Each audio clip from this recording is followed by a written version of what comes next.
Welcome back again to the Powerhouse Deliverance Telecast. This is your host, Dr. Ozo. Today we want to talk about how to train the human spirit. How do you develop spiritually? How to really cultivate, train, and empower your spirit to make it strong, to make it viable, to make it resistant to attacks, so to speak. And I want to read a scripture here. I'm reading from 1 Thessalonians chapter 5, verse 23. And the very God of peace sanctify you wholly. And I pray, God, your whole spirit and soul and body be preserved blameless unto the coming of our Lord Jesus Christ. Here we found out that man is a spirit, he has a soul, he lives in an exude called a body.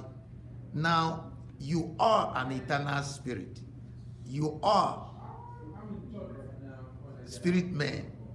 You are the nature, an extension, an offspring of God. Remember, God is called the God of the spirit of all flesh, the Father of spirits. So by nature, you are in the same class of being as God. You're a spirit. So if you're a spirit, then of a necessity, you are eternal.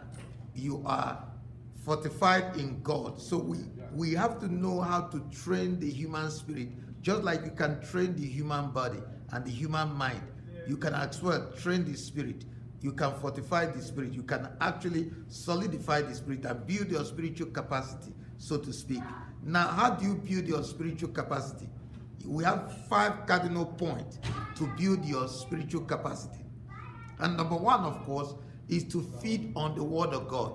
The Word of God is the food of your human spirit. The Word of God is what your spirit feed on, and you grow on what you feed on. You are fortified, you develop on what you feed on. So because the Word of God is the food of your spirit, and then if you take in the Word of God on a daily basis, meditate on it, marinate on it, let it be your nourishment, so to speak. Nurture yourself in the spirit. And the Word of God is the key, because everything we want to do or we will do or yet do is based on the Word of God.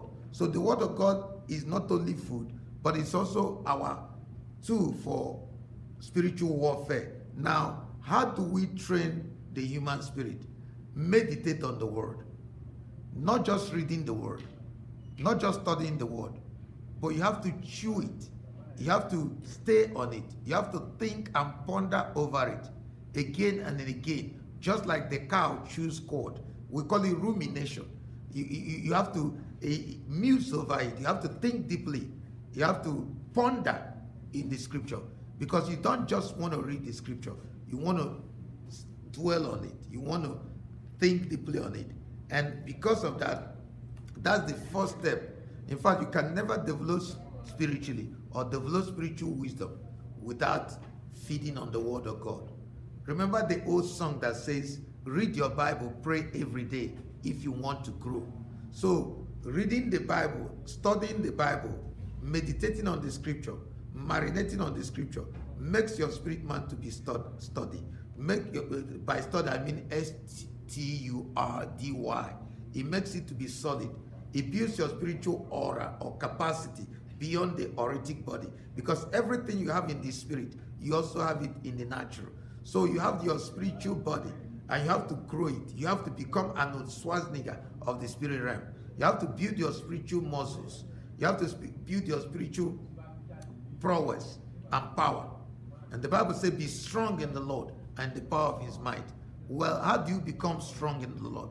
You become strong in the Lord by feeding on the Word of God, by studying the Word of God, by memorizing the Word of God, by visualizing the Word of God, by thinking deeply, pondering over the Word of God. You know, it's like how the goat or the cow chews the cord. They have like 2 or 3 stomachs, like the cow.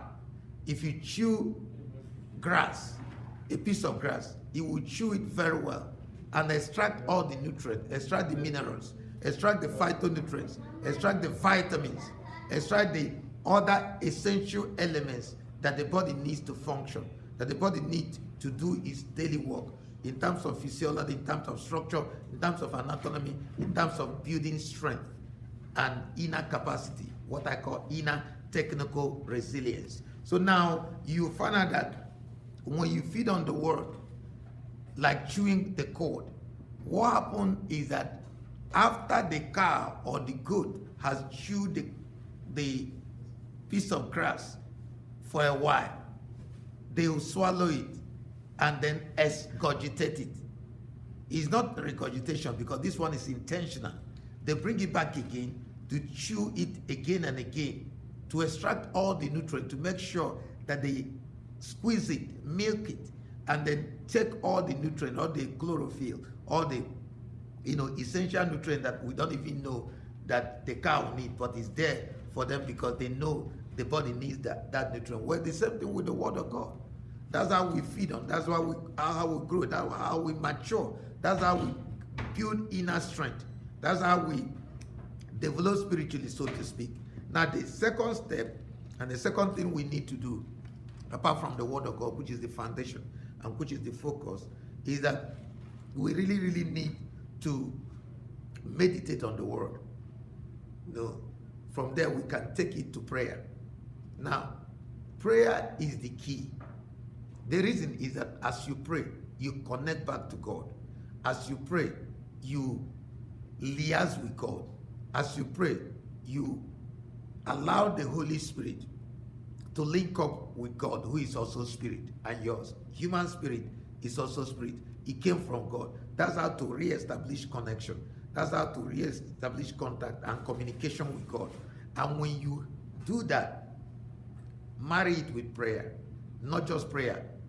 Combine and couple it with fasting. You develop much more inner strength than just prayer alone. How does fasting work? Fasting helps you to put your body under so that the spirit will gain power and authority and ascendancy over the body. You see, the body is supposed to be the slave. The soul is supposed to be the servant. And your spirit is supposed to be king.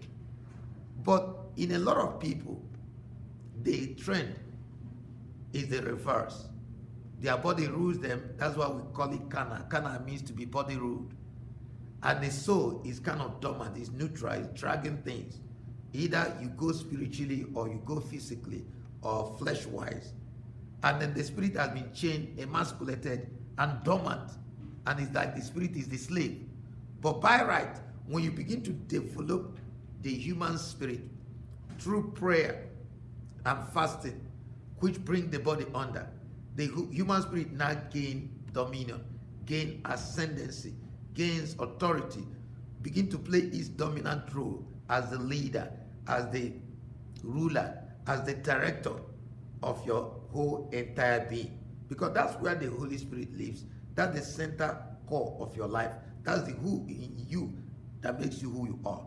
Now, another thing, apart from prayer and fasting, it takes us to the next level, confessing the word of God. When you confess the word of God, you create an aura around you. You activate your angels. When you confess the word of God, you build your self-image. You build your inner power. You build your inner strength. You connect to God. The Holy Spirit goes to work. You build your electromagnetic energy or radiation around you, which I call the force field, or what I call your aura, the armor of light. And that creates and attracts blessings, attract breakthrough, attract goodwill, attract favors, attract everything that God has promised you as a covenant child of a covenant God. Amazing. Now that takes us to the fourth step. The first step is praise and worship. See, if you don't praise and worship, the human spirit soars in the place of worship, in the presence of God. And the Holy Spirit rises on the wings of worship. And because the Holy Spirit rises on wings of worship, our first ministry is to the Lord. A lot of Christians don't know how to worship the Lord. They know how to pray. They know how to dance before His presence, which is good. But worship is paramount. That's why God is about glory. And God is about worship. That's why He's God. we have to learn to worship. In Acts 13, from verse 1 to 3, the inauguration of the church at Antioch, he said, while they were praying and fasting and ministering unto the Lord, the Holy Spirit spoke. Said, separate me, Paul and Barnabas. Now, if you want to create a situation whereby God does not help himself but to speak, you got to know how to minister to the Lord or how to praise and worship him until you begin to sense his presence, until you begin to sense his nearness, until you begin to sense the glory. And then when the glory comes, then you can make requests. You can make supplication. You can make entreaty. You can begin to do warfare. Amen. Now the next thing, child of God, is that we have to listen to the voice of our human spirit within. The Bible says, many as are led by the Spirit of God, they are the sons and daughters of God. You have to be led by the voice of the indwelling Holy Spirit, by the still small voice. Sometimes people call it the inner voice of intuition. You see, intuition and inspiration go together. Inspiration is how God speaks to his people, how God speaks to your heart. That's where your human spirit lives. That's where God speaks to your inner consciousness. That's why and how God speaks to your spirit man, the hidden man of the heart. So if you understand this, you discover that hearing the voice of God is very, very paramount in knowing what to do next. Because when you hear the voice of God, you are activated. When you hear the voice of God, you are directed. When you hear the voice of God, you walk in victory. Because you make the decision or the right decision based on hearing clear-cut, distinct voice of the Holy Spirit from within.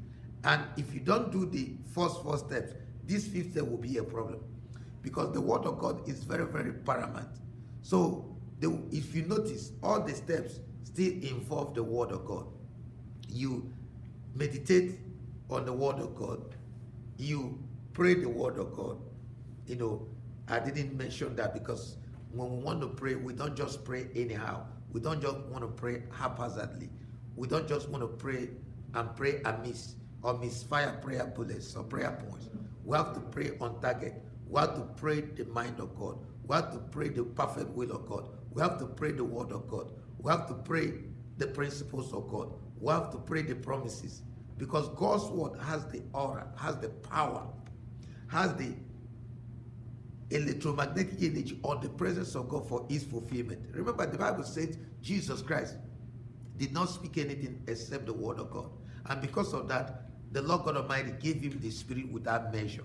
In other words, Jesus had the Spirit of the Father in abundance, unlimited, boundless. And that's why he did all the miracles he did. Because of that greater, higher grace or anointing that is within him.